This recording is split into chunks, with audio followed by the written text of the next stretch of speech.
por nuestra parte un esfuerzo, un sacrificio o lo que sea, el Señor siempre de alguna manera u otra lo va a recompensar y lo va a ver y lo tendrá siempre presente. Quiero llevarles al capítulo 22 del libro del Génesis, el primer libro de la Biblia, donde se habla de la famosa historia de el sacrificio de Isaac, lo que se conoce en hebreo con el nombre de Akedat, terminado en T, Akedat Yishak, la atadura de Isaac. Mientras están buscando ese pasaje, les voy a poner delante una serie de preguntas para que a lo largo de esta semana reflexionen y mediten en ellas. Sé que hay gente que toma nota durante los mensajes, otros después lo hacen cuando lo vuelven a ver porque queda todo grabado. Y la primera pregunta que nos deberíamos de hacer es ¿por qué a estas alturas de la vida de este hombre, que ya había demostrado en otras ocasiones su amor, su obediencia, su fe, su fidelidad a Dios, por qué Dios tiene que volver a probarlo? Si ya estaba bien claro que Abraham era un grandísimo hombre de Dios, ya había sido llamado el amigo de Dios. ¿Para qué volver a probarlo otra vez? Y además de esta forma tan tremenda, pidiéndole nada más y nada menos que sacrificar a su hijo. ¿Por qué Dios le dice que se tiene que ir de donde vive, al sur de Israel, la ciudad de Beersheba, hasta Jerusalén, donde se encuentra el monte Moriah, para sacrificar a su hijo Isaac? ¿No lo podía sacrificar cerca de su casa? ¿No había hecho otros sacrificios y otros holocaustos Abraham en Beersheba? Claro que sí. ¿Por qué tener que viajar 72 horas, 3 días de ida y 3 días de vuelta para ofrecer un sacrificio y más en ese lugar? Repito, ¿no podía hacerlo cerca de su casa? ¿Por qué le pide que sacrifique a su hijo Isaac y no a Ismael? ¿O a Sara? O incluso él mismo presentarse como sacrificio delante de Dios.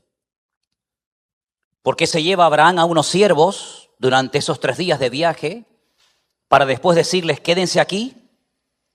¿Por qué no se los lleva como testigos al monte Moriah para que vean y oigan lo que allí Dios va a decir y hablar? ¿Por qué les dice esperen aquí hasta que nosotros vayamos, adoraremos y volveremos? ¿Fue consciente Abraham cuando le dijo a sus criados, que en algunos comentarios dicen que podían ser Eliezer, su hombre de confianza antes del nacimiento de Isaac, y tal vez algunos dicen que podía ser hasta Ismael, que se lo llevó también? Pues, ¿por qué les dijo, iremos, adoraremos y volveremos? ¿Sabía realmente que los dos volverían? ¿O fue algo profético que él dijo y no fue consciente de lo que acababa de decir? Porque quiero decirles que siempre cuando hablamos de Abraham nos referimos a él como el patriarca Abraham, como el amigo de Dios, como el hombre que fue justificado por la fe. Pero ojo, también el libro de Génesis literalmente nos dice que Abraham fue un profeta. Abraham era un profeta de Dios. ¿Profetizó Abraham cuando dijo iremos, adoraremos y volveremos? ¿Qué significa? Porque lo enfatiza el pasaje, que los dos iban juntos, Abraham e Isaac. ¿Tiene algún significado el hecho de que la Biblia enfatice de que el padre y el hijo iban juntos? Tenemos el concepto, la idea, porque a veces lo hemos visto en alguna película o en algún dibujo en la escuela dominical, que Isaac era un niño pequeñito, pero nada más lejos de la realidad. Se calcula que Isaac tenía en este momento aproximadamente como unos 40 años. Y es en la espalda de su hijo de 40 años que le pone toda la leña que llevan desde Beersheba caminando 3 días hasta el monte Moriah. ¿No había leña en el monte Moriah? ¿Tienen que llevar la leña desde Beersheba? ¿Por qué le dice a Isaac que Dios proveerá un cordero? ¿Sabía Abraham que realmente Isaac no sería muerto? ¿Sabía realmente que en lo alto de aquel monte pelado, donde no había nada, ni seres humanos, ni árboles, ni animales, ni nada? ¿Sabía de antemano Abraham que arriba se iba a encontrar a un cordero que iba a morir en lugar de su hijo Isaac? ¿Lo sabía? lo profetizó y luego Dios lo respaldó. Hay un pasaje en el libro de Hebreos muy interesante que yo antes de entrar a estudiar el capítulo 22 de Génesis quisiera leer. Hebreos 11, del versículo 17 al 19, son palabras tremendas y me gustaría que prestaran mucha atención, porque si no fuera por esta explicación no podríamos entender muchas de las palabras que Abraham pronunció en el capítulo 22 de Génesis. Dice que Abraham, por la fe, cuando fue probado, ofreció a Isaac el que había recibido las promesas, que era él, ofrecía a su unigénito, habiéndosele dicho: en Isaac te será llamada descendencia. Pensando, escuchen esto, porque esto fue una revelación que recibió el autor de esta carta. Esto no lo dice el Antiguo Testamento. Si esto no se hubiera escrito en el Nuevo Testamento, estas palabras no las sabríamos nunca. Pero evidentemente el Espíritu Santo le reveló, le mostró al autor de esta carta lo que a continuación nos va a contar. Pensando, Abraham, que Dios es poderoso para levantar de aún de entre los muertos, de donde en sentido figurado también le volvió a recibir. Abraham nunca vio ningún milagro. Abraham no conoció a ningún profeta que hiciera milagros. Nunca vio a un mudo hablar, ni a un paralítico levantarse, a un ciego volver a recuperar la vista, o a un muerto resucitar. Nunca lo vio, según la historia de la Biblia. Sin embargo, la Biblia dice que él tenía tanta fe en su Dios que creía que Dios se lo podía levantar de entre los muertos. Y dice que en sentido figurado casi fue lo que pasó allí. Tal vez por eso se atrevió a decirle a los dos criados o a los sirvientes que llevaba: iremos, adoraremos y volveremos. Porque ahora sabemos por qué habló así. Porque sabía que Dios, si permitía que Isaac muriera, se lo podía resucitar de entre los muertos y sería la primera persona en toda la historia de la humanidad, que no fue así, pero sería en ese caso la primera persona que resucitara de los muertos, cuando no tenía ningún punto de referencia. Ahora sí les voy a llevar a Génesis capítulo 22, por favor. Aconteció después de estas cosas, y ahí tenemos que pararnos. Porque si esto que vamos a leer ahora, dice el autor, que esto sucedió después de estas cosas, tengo que pedirles un favor, si les interesa. Tienen que leer el capítulo 20 y el capítulo 21 de Génesis, porque si no, no saben a qué cosas está haciendo referencia aquí. ¿Por qué después de lo que pasó en el capítulo 20 y en el capítulo 21, Dios prueba a Abraham? Porque lo probó después de algo que había ocurrido. No lo probó en cualquier momento de su vida, sino después de estas cosas. Y hay que saber a qué cosas se refiere. No tengo tiempo para explicárselas, sino el mensaje sería muy largo y me temo que muchos se irían. Pero fue después de estas cosas que ocurrieron, lo que le pasó con su esposa, lo que le pasó con el rey Abimelech, etcétera, etcétera, que Dios decidió probar a Abraham y le dijo: Abraham, y él respondió: heme aquí, heme aquí. Ahora, si hiciéramos una lista de todas las pruebas que Dios le hizo o le mandó a la vida de Abraham, nos quedaríamos asombrados, porque esta última prueba que le manda, que es la más grande, la más, entre comillas, difícil de cumplir, porque le está pidiendo que sacrifique a un hijo, todas las pruebas que previamente pasó le prepararon para este momento. Para los que toman nota, para los que quieren saber algunas de las pruebas por las cuales el Señor hizo pasar a Abraham antes de esta, la primera fue, sin lugar a dudas, cuando le dijo: sal de tu tierra y de tu parentela. Parece fácil, ¿no? ¿Se entiende? Sal, deja a tu padre, a tu madre, a tus amigos, renuncia a tu herencia, a tus propiedades, a tu patrimonio. Sal, déjalo todo, familia, casa, herencia, todo, y sal, y yo te mostraré un lugar donde te bendeciré y te multiplicaré. Ni siquiera sabía a dónde iba, ni por qué tenía que dejar su tierra. ¿No lo podía Dios bendecir allí?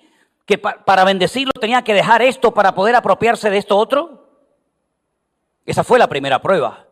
Y ahí empezó todo. Si no hubiera aprobado ese primer examen, todo lo demás nunca hubiera ocurrido, nunca hubiera llegado este momento de la aquedad, de la atadura de Isaac.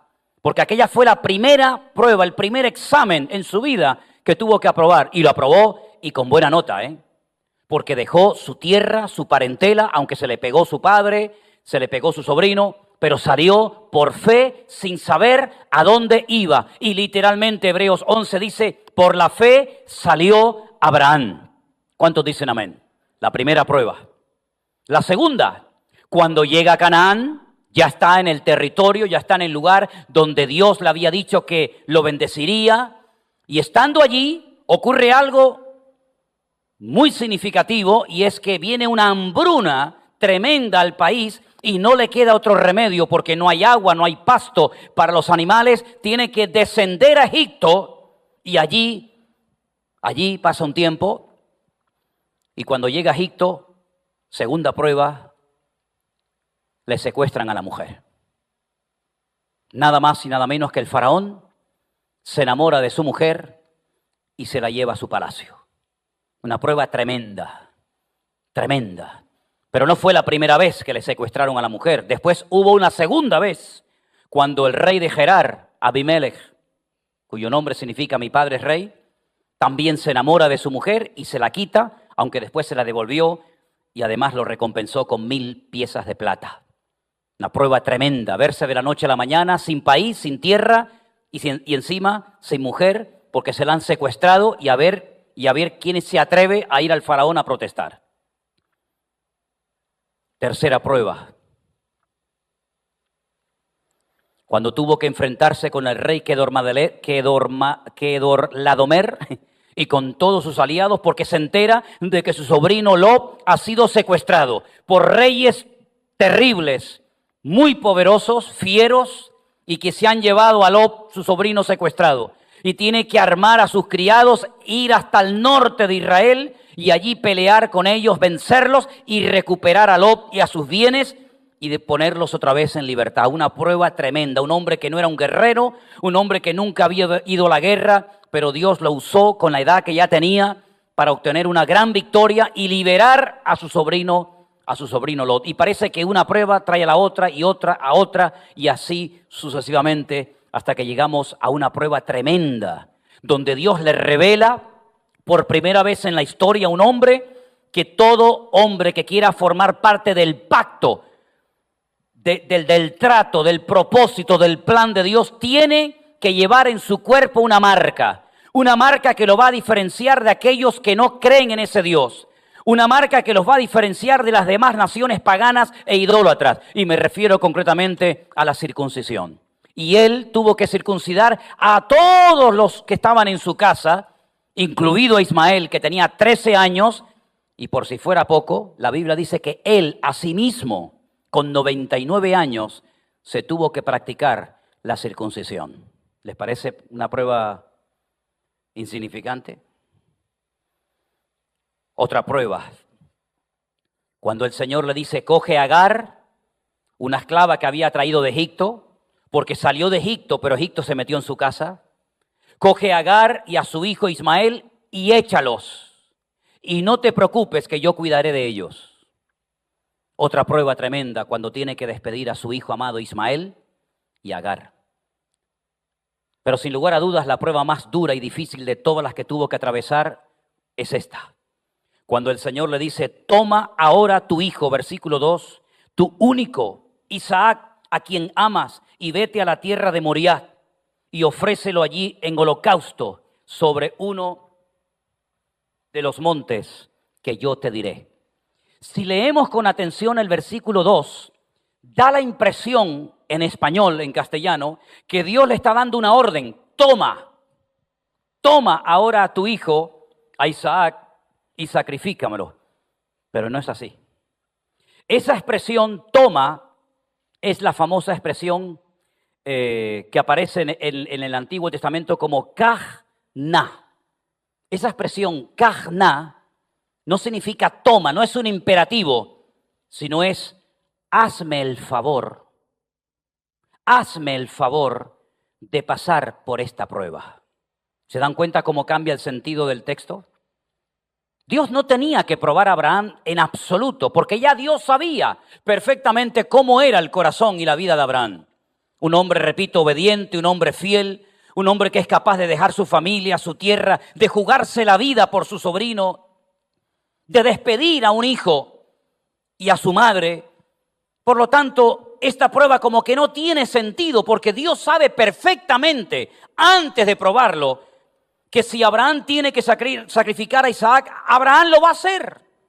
Por lo tanto, si Dios sabe que Abraham en su corazón y después en la realidad va a ser capaz de sacrificar a su hijo Isaac, ¿para qué lo prueba? Es que el sentido de la palabra toma, kachna, no es un imperativo, no es una orden, sino es un favor que Dios le está pidiendo a su amigo Abraham. Por favor, Abraham, acepta esta prueba que yo quiero mandar ahora a tu vida. ¿Se dan cuenta cómo cambia el sentido de la palabra? Na, en hebreo, es la palabra por favor, en hebreo bíblico. En hebreo moderno sería bebakashá. Pero na es por favor, por favor.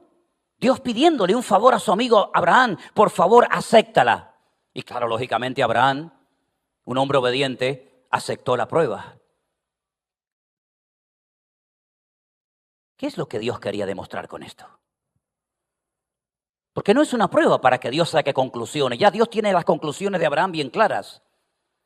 Miren, lo que Dios está dando a entender aquí es, Abraham, acepta esta prueba durísima en tu vida para tapar la boca de todos aquellos que no entienden por qué yo te bendigo tanto. ¿Lo habéis entendido? Acepta esta prueba, por favor, Abraham, para que todo el mundo sepa por qué yo te he llamado mi amigo, por qué yo me fío tanto de ti. ¿Y por qué yo te saqué de una tierra tan idólatra como donde tú vivías? La tierra de Nimrod, la tierra de Semiramis, la cuna de toda la idolatría y de toda la brujería de la historia. Yo te saqué de allí y te traje a esta tierra y te voy a regalar un país y tu descendencia será numerosísima y serás padre de multitudes. Para tapar todas esas bocas, para tapar todos esos comentarios, por favor, acepta esta prueba que mando a tu vida. Es increíble el trato de Dios con Abraham. La verdad es que me deja sorprendido cómo Abraham acepta lo que Dios le pide, el favor que Dios le está pidiendo a Abraham, su siervo. Y entonces Abraham, dice la Biblia, que lo acepta. Y cuando le dice el Señor, ofrécelo allí sobre un altar, ofrécelo en holocausto, le está diciendo, súbelo. Olá es subir. Es una ofrenda que tiene que subir delante de Dios y tiene que marcar en el mundo espiritual a partir de ese día un antes y un después. Porque esta va a ser la prueba y va a ser el cuadro gráfico más claro en toda la historia bíblica de cómo tiempo más tarde otro hijo subirá a un monte muy cercano a ese y ese día se va a cumplir lo que aquí al final no se llevó a cabo porque Dios dio una contraorden. Dios dijo, no lo hagas. Y después vamos a ver por qué sucedió eso. Ahora, lo que me llama mucho la atención es que las explicaciones cuando tuvo que expulsar a Agar y a Ismael fueron extensas y Dios le dio una explicación de por qué los tenía que expulsar. Pero cuando Dios le pide a Abraham que sacrifique a su hijo, que se pegue 3 días caminando hasta el monte Moriah y otros 3 días de vuelta, no le da ninguna explicación, sino simplemente le dice, tómatelo y llévatelo y lo levantas, lo ofreces en sacrificio delante de mi presencia. Lo que me llama muchísimo la atención también es la actitud de Isaac. Porque Isaac, como acabo de decir, no era un niñito de 13 a 14 años o de 8 años, sino era un hombre hecho y derecho de 40 años, que se despide de su madre, y su madre, si leen el capítulo siguiente, cuando él regresa del monte Moriah, ya está muerta. Nunca más Sara volvió a ver a Isaac, e Isaac nunca más volvió a ver a su madre Sara. Y como el libro del Génesis está en un orden cronológico, la mayoría de los comentaristas dicen que Sara, que no era tonta, que sabía perfectamente quién iba a morir ese día en ese altar, murió de tristeza y murió de pena. Y por eso cuando Isaac viene, se da cuenta de que su madre ha muerto y él también entra en lo que llamaríamos hoy en día una especie de depresión. Y se iba al campo, se iba junto a unos pozos donde oraba y esperaba que Dios restaurara su vida y restauraba su alma. No opuso ninguna resistencia a su padre, sino que cuando dice la Biblia que iban juntos, el padre sabía lo que tenía que hacer con su hijo y el hijo sabía lo que tenía que hacer como hijo sometido a su padre. Solamente habló una vez, por lo menos según la Biblia. ¿Cómo tuvieron que ser esas largas noches bajo la luz de la luna o de las estrellas? Horas y horas sin hablar, delante de un fuego, sabiendo Abraham la prueba tan grande que Dios le ha pedido por favor que acepte, y sabiendo también en lo más profundo de su corazón Isaac que él va a ser la víctima. Solamente habla Isaac una vez en todo ese largo viaje. Padre, veo que has cogido el cuchillo, lo has afilado, yo llevo a mis espaldas la leña, veo que llevas el fuego, todo está preparado y dispuesto, pero aquí falta algo muy importante y es el cordero, la víctima. ¿Dónde está el cordero? ¿Dónde está el animal? Porque no era la primera vez que Isaac iría con su padre a ofrecer un sacrificio al Señor. Él sabía cómo se hacían los sacrificios. Ya Dios se lo había enseñado a Adán y a Eva y Abel lo entendió perfectamente. Cuando el Señor o cuando Dios le dice a Abraham, sacrifícame a tu hijo, entonces el padre le dice a su hijo, el Señor proveerá. El Señor suplirá lo que tú dices que no hay. Entonces ya se acabaron las conversaciones porque Isaac acepta perfectamente que él va a ser la víctima. Y él se deja atar y él se deja poner encima de un altar, que siempre me he preguntado si Isaac estaba tan compenetrado con su padre. Si él sabía que él ese día iba a ser la víctima, ¿para qué lo ata? ¿Para qué lo amarra? Si él no se va a escapar, si él no se va a resistir, pero todo tenía que hacerse según la norma y según lo establecido, ¿verdad? Otra cosa que me llama mucho la atención son las palabras de Abraham cuando le dice que en este monte Dios proveerá. Pero realmente no es lo que dice el texto original. Porque Jehová Jireh, que siempre se dice, no, Dios proveerá. Jireh no significa proveer. Jireh significa observar, ver y escoger. Es decir, en este lugar Dios vio lo que aquí pasó. En este lugar Dios tomó una decisión. Dios escogió este monte para que el día de mañana en este monte Él viva y Él more con su gloria en el famoso templo de Jerusalén. Si ustedes leen, por ejemplo, Segunda de Crónicas, capítulo 3, versículo 1, dice literalmente así, comenzó Salomón a edificar la casa de Dios en Jerusalén en el monte Moriah. Hebreos capítulo 11 dice que Abraham salió sin saber a dónde iba, pero buscaba la ciudad cuyo arquitecto y fundador es Dios, y dice que la vio, la saludó y la confesó de lejos. ¿Qué fue lo que Abraham vio en el monte Moriah? Hay un cuadro en Jerusalén, en el Museo del Templo, muy interesante. Entrando a mano izquierda hay un cuadro enorme donde se ve una pintura de un altar, y encima del altar se ve supuestamente a Isaac amarrado, Abraham con su puñal en alto, dispuesto a hundirlo sobre su hijo, y cuando él mira al cielo, él ve un edificio de oro, y vio que en algún momento de la historia, en ese lugar, se levantaría un templo, el famoso templo de Jerusalén, donde Dios pondría su gloria durante más de 400 años, hasta que fue destruido por el rey Nabucodonosor. Y fue en aquel lugar donde no solamente Dios le mostró su gloria, sino donde él oyó la voz del ángel de Jehová. Si leemos a partir del versículo 1, el que le habló al Señor fue Dios y aparece el nombre propio de Dios. Pero cuando él es detenido y el Señor le dice que no lo haga, en el versículo 11 dice, entonces, no dice Jehová, sino dice el ángel de Jehová, le dio voces desde el cielo y le dijo, Abraham, Abraham, y él respondió, heme aquí, no extiendas tu mano sobre el muchacho, ni le hagas nada.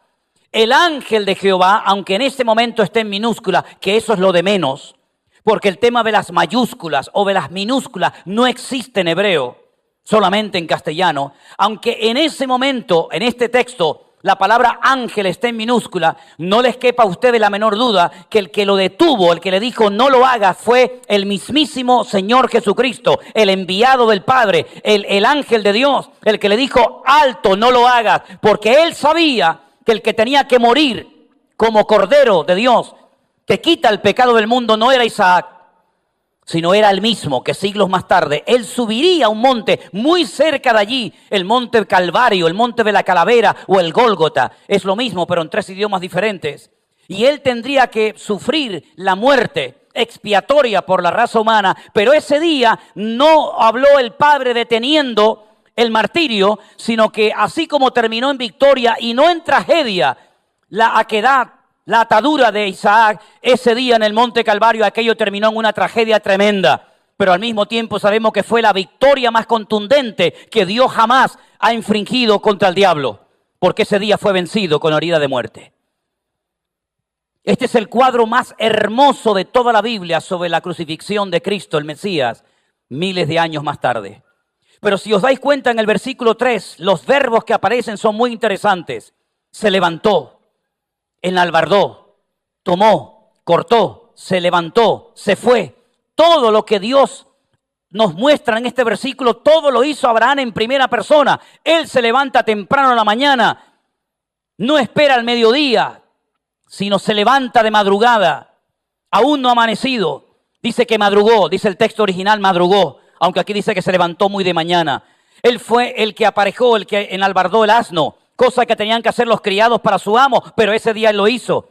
Él tomó a sus siervos, él dijo, tú y tú, vengan conmigo. Él fue el que cortó la leña, no tenía que cortar la leña Abraham, para eso tenía cientos y cientos de criados. Pero sin embargo él dice, no, yo hoy corto la leña, un trabajo tremendo.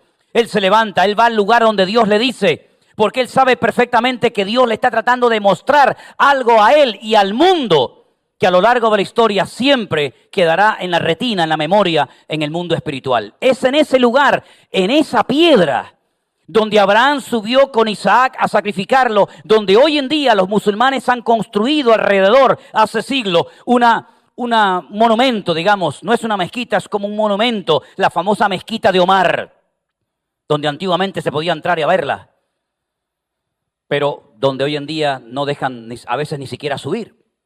Y dicen los judíos que ese fue el lugar, el centro del mundo, el centro geográfico del mundo, desde donde Dios creó el jardín del Edén y todas las demás cosas. Cuando Dios nos muestra en su palabra las palabras proféticas de Abraham, a mí me llaman muchísimo la atención cuando él le dice a sus criados, verso 5, iremos allí, adoraremos y volveremos a vosotros. Abraham en lo profundo de su corazón conocía a Dios. Él sabía perfectamente que aquí hay algo extraño que yo no entiendo. No termino de captar, probablemente diría Abraham, pero yo me fío de mi Dios. Porque Él me sacó de una tierra de bárbaros. Él me sacó de un lugar de salvajes, donde sacrificaban niños, mujeres, personas, víctimas inocentes.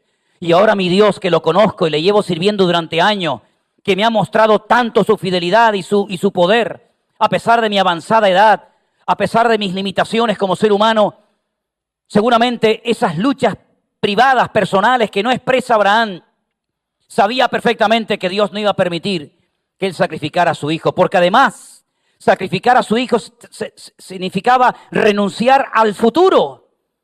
Porque una de las preocupaciones que siempre tuvo Abraham es que no tenía descendencia, no tenía prole.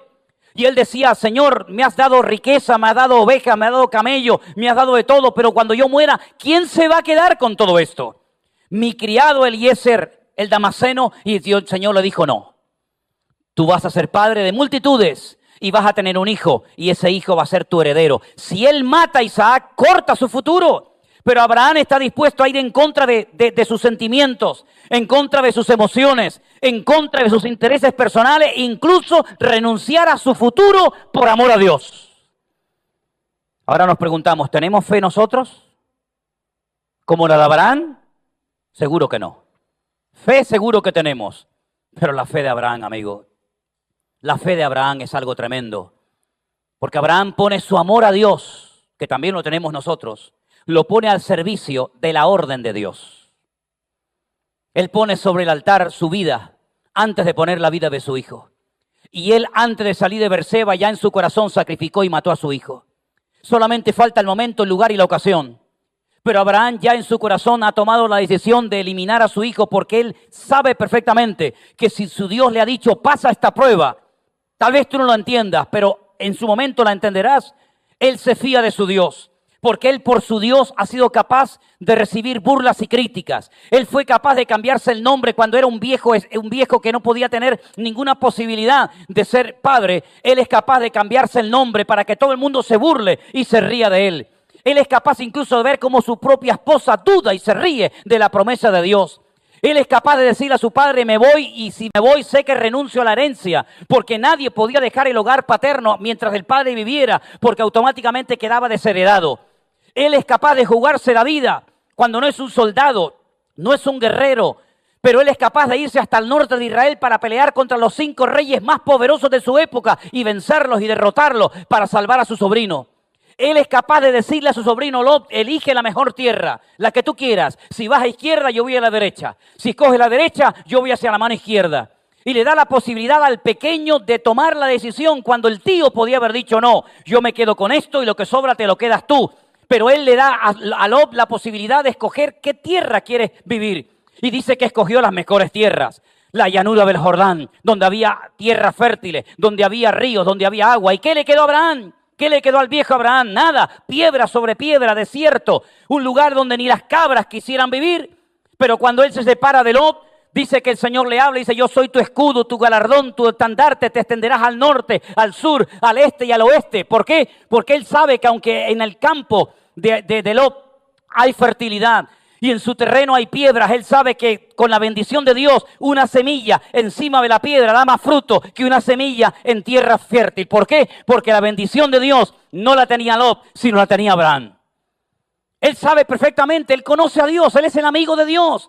Dios incluso cuando decide destruir Sodoma y Gomorra, tiempo más tarde, razona consigo mismo y dice, ¿cómo le voy yo a ocultar a mi amigo Lot, a mi amigo Abraham, lo que estoy a punto de hacer en Sodoma y Gomorra? Cuando yo sé positivamente que él le enseñará a su descendencia en el futuro acerca de mi persona y acerca de quién soy yo. En otras palabras, Abraham es un hombre extraordinario, es un hombre que ha demostrado su amor, su fidelidad, su obediencia al Señor, pero él acata esta prueba, porque él sabe que detrás de esta prueba hay un propósito. Y detrás de cada prueba que Dios nos permita pasar en esta vida, hay un propósito. Lo importante es mantener sano y limpio el corazón. Abraham nunca se quejó contra Dios. Abraham nunca dijo por qué. Abraham nunca preguntó, ¿y por qué otra prueba más? Otra más, ya no son suficientes las que me has hecho pasar. Lo he tenido que dejar todo, he abandonado todo en esta vida y ahora con la edad que tengo, otra prueba más y ahora más difícil todavía. Nunca vas a encontrar en Abraham una actitud de queja, de mal humor. Abraham es una persona dócil porque él sabe que obedecer a Dios es garantía de vida. ¿Cuántos dicen amén? Más adelante, cuando por fin el Señor detiene a Abraham y le dice que no lo haga, es en aquel lugar donde Dios le vuelve a recordar y a jurar por sí mismo que va a ser un hombre bendecido, que va a ser un hombre próspero y que su descendencia será más numerosa que la arena del desierto o las estrellas del cielo. Pero se lo dijo después de la prueba. No se lo dijo antes. Si me obedeces te voy a dar esto, esto y aquello. Como muchos padres que parece que tienen que sobornar y comprar a sus hijos para que le obedezcan. Si te portas bien te regalo una bicicleta. Si te portas bien te llevo de paseo. Si te portas bien te compro los zapatos. Si te portas bien te doy esto y aquello. Dios lo hace al revés. Dios dice hazlo y después ya veremos si te doy bendición o no te doy bendición. Pero el que conoce a Dios sabe que detrás de todo acto de obediencia y de fidelidad al Señor, siempre hay una bendición de parte de nuestro Dios. ¿Cuántos dicen amén? Y si no hubiera bendición, igualmente le obedeceríamos, porque no servimos ni honramos al Señor por lo que me da, sino por lo que Él ha hecho en mi vida. ¿Cuántos dicen amén? Al tercer día, Abraham alzó sus ojos y vio el lugar de lejos. 3 días caminando para llegar a un lugar a sacrificar a su amado hijo Isaac. ¿Saben ustedes por qué se inmolan muchos musulmanes? ¿Saben por qué quieren dar su vida? Porque es la gran frustración de haber sido descartados como la simiente de Abraham y quieren con su acto heroico, con su inmolación, imitar lo que Abraham estuvo a punto de hacer con su amado hijo Isaac. Pero no hay ninguna sangre de ser humano que pueda sustituir la sangre preciosa de Jesucristo. Solamente la sangre de Cristo puede perdonar nuestros pecados. Aunque pudiéramos inmolarnos, que no hay por qué hacerlo, aunque pudiéramos derramar hasta la última gota de nuestra sangre, aunque diéramos nuestro cuerpo para ser quemado y todos nuestros bienes a los pobres, si nosotros no hemos sido lavados y comprados y redimidos por la sangre de Cristo, todo acto, toda acción, toda obra que pudiéramos hacer no sirve absolutamente para nada. Permítame ponerles un ejemplo. Dios le dice a Abraham, sal de tu tierra y de tu parentela, y sale. Dios le dice, echa a Ismael y a Agar, y lo hace. Todo lo que Dios le dice a Abraham lo hace. Sacrifícame a tu hijo, y ahí va y lo va a hacer. Un día viene un joven y le dice al Señor, maestro bueno, ¿qué tengo que hacer para heredar la vida eterna? ¿Se acuerdan? Y Jesús le dijo, guarda los mandamientos. Y le dijo, todo esto lo he guardado desde mi juventud. Y Jesús le dijo, pero te falta una cosa. Una cosa. No le dice, ve y mata a tu padre. No le dice, ve e inmólate. Sino le dice, vende todo lo que tienes, dáselo a los pobres y ven y me sigues. Y dice que se fue muy triste. Qué diferencia, ¿verdad? Abraham le dice, sacrifícame a tu hijo, sal de tu tierra y de tu parentela, expulsa a Ismael. Todo cuanto Dios le pide a Abraham, sin necesidad de darle una recompensa, de ponerle un caramelo en la boca para engatusarlo, lo hace a rajatabla. Y a este solamente le pide una pequeña cosa, sí, una pequeña cosa, como es desprenderte de esas cosas que te dan esa falsa seguridad, convertirte en un discípulo mío y pasar a la historia como un Pedro, un Juan, un Santiago y un Pablo. Y dice que se fue muy triste porque no le hizo ninguna gracia lo que el Señor le pidió. ¿Y nosotros hoy en día? Si el Señor nos pide esfuerzo, ¿estamos dispuestos a hacerlo? Si el Señor nos pide renunciar a algo, ¿estamos dispuestos a renunciar a ese algo? Lo que nos pida el Señor, ¿seremos capaces en este primer domingo del año de ponerlo sobre el altar y decirle, Señor, heme aquí, cuenta conmigo? Es interesante notar que a la última iglesia de la Biblia, la de la iglesia de la Odisea, la que aparece en Apocalipsis capítulo 3, el Señor ya no le pide cosas. El Señor no le ordena cosas, sino el Señor le aconseja. Te aconsejo. Qué diferente el trato, ¿verdad? Cuando el Señor le decía a Abraham, Abraham, acepta esto, y Abraham decía, heme aquí, Señor, aquí estoy. Ahora la iglesia de la Odisea, esa iglesia de los últimos tiempos, esa iglesia fría, esa iglesia indiferente, esa iglesia apática, esa iglesia que no sabe si entra o sale, si cree o no cree, esa iglesia que no sabe ni lo que quiere, aunque es rica, es próspera, tiene de todo, dice que no le hace falta de nada, el Señor le da consejo y dice, si alguno oye mi voz y abre la puerta, entraré a él, cenaré con él y él conmigo. ¿No creen que tenemos que volver atrás y recuperar la fe del patriarca Abraham, el amigo de Dios? ¿No creen ustedes que hoy, primer domingo del año, sería buenísimo que le pidiéramos al Señor, nosotros como hijos de Abraham, porque somos hijos de Abraham, por la fe? ¿No creen ustedes que deberíamos de pedirle, Señor, danos la fe de tu siervo Abraham, para que este año, cuando nos pidas algo, como orden, como imperativo o como favor, da igual, pero que cuando tú nos pidas algo, digamos como tu siervo, heme aquí, aquí estoy, cuenta conmigo, sabes que puedes contar conmigo. Hermanos queridos, Abraham es un ejemplo tremendo y al mismo tiempo el Señor le dio el privilegio de poder conocer personalmente al Señor Jesucristo. Y ustedes dirán, ¿y cómo dices eso? ¿En qué te basas para decir que Abraham conoció a Jesús? El mismo Señor Jesucristo lo dijo. ¿Nos fiamos de las palabras de Jesús? ¿Las crees? Jesús dijo, Abraham vio mis días y se gozó. Si ustedes realmente fuerais hijos de Abraham, creeríais en mí y os gozaríais, como mi siervo Abraham vio mis días y se gozó. Y le dijeron, ¿tú viste a Abraham? Abraham te conoció a ti, pero si no tienes ni 40 años, evidentemente eran dos frecuencias diferentes. Eran conversaciones paralelas que nunca se iban a encontrar en ningún punto del camino. Pero claro que el ángel de Dios, claro que el Señor Jesucristo se manifestó a la vida de Abraham como a otros tantos. Y en aquel momento, el Señor Jesucristo como verbo de Dios, aún no encarnado, sino simplemente como ese verbo ahí, esperando su momento, su hora y su ocasión, sabía perfectamente que algún día, no en un altar, sino en una cruz, porque los judíos levantaban altares, pero los romanos levantaban cruces. Y al fin y al cabo el altar, pues hombre, te podías acostar, podías estar en cierto sentido cómodo, pero la cruz era lo más incómodo que te podías imaginar y lo más cruel y humillante. Y fue en ese lugar donde el Cordero, ese Dios proveerá, ese Dios verá, ese se humanó y se encarnó y ocupó tu lugar y mi lugar para que hoy nosotros podamos tener vida eterna y pasar de muerte a vida en el momento en el que invoquemos su nombre. Quiero que cerremos nuestros ojos en esta noche, en este primer domingo del año, cuando hemos recordado su muerte y su resurrección hace un instante con el pan y con el vino. Cuando en este mensaje de Génesis capítulo 22 hemos visto cómo Abraham tipifica en ese monte a través de Isaac la muerte, la resurrección del Señor Jesucristo. Quiero que hoy en este momento y en este lugar y ustedes ahí en sus casas puedan decir: Señor, gracias. Gracias porque yo nunca he tenido que ser crucificado, ni dar mi vida, ni derramar mi sangre para perdonarme a mí mismo mis pecados, sino que tú lo hiciste por amor a mí y ocupaste mi lugar. Y ahora yo, aceptando a Jesús,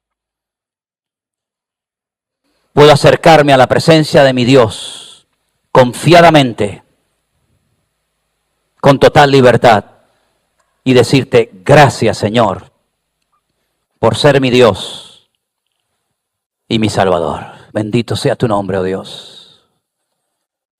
Toda la gloria y toda la honra sea para ti, Señor Jesús. Ahí donde estás, dale gracias al Señor por este momento tan especial y tan importante que Dios nos está dando hoy. Donde muchos hermanos nuestros alrededor del mundo lamentablemente no se pueden congregar porque sus iglesias están cerradas temporalmente o para siempre, como también hay casos donde muchos pastores han partido a la presencia del Señor.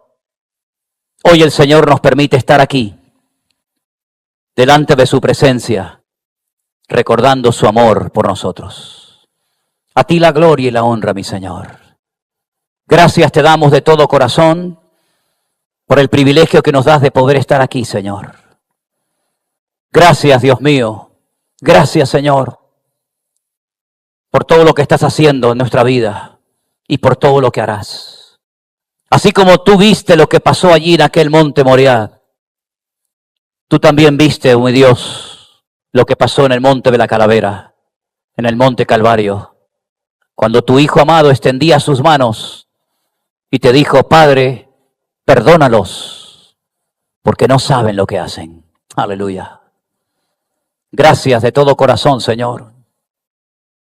Gracias, oh Dios, de todo corazón, por tanto amor y por tanta misericordia. Queremos poner sobre el altar toda nuestra vida. Queremos poner sobre el altar todo lo que somos y tenemos y ponerlo a tu disposición, a tu servicio. Vemos en tu siervo Abraham cómo ese hombre te amó con todo su corazón, con toda su alma y con todas sus fuerzas.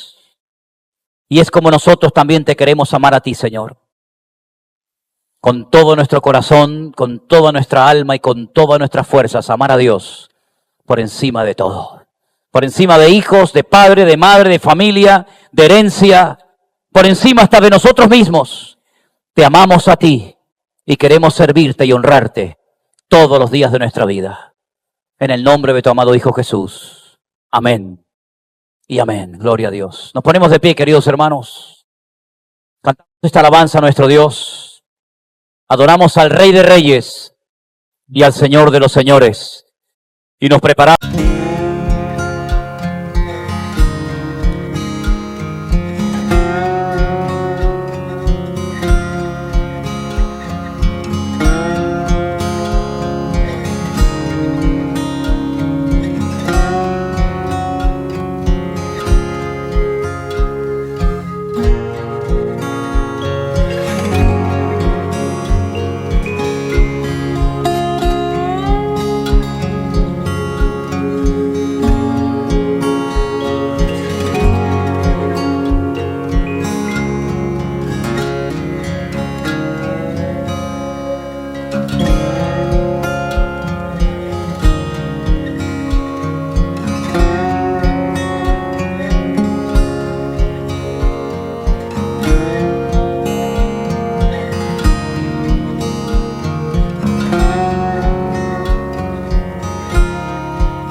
for hours as I wish for this to start. I set my standards high in hopes they will not fall apart. It's almost like I fell asleep. My doubts have seemed to fade because I've opened up my eyes to see I'm right on time. When the world is crumbling all around you, when everything is gray, no more illusions, and you feel the gravity pulling you closer to the ground. Take me, take me. It's so predictable, I knew it all along, and I just wanted to take you home. You went into your head, and I've been doing fine, but you're just wasting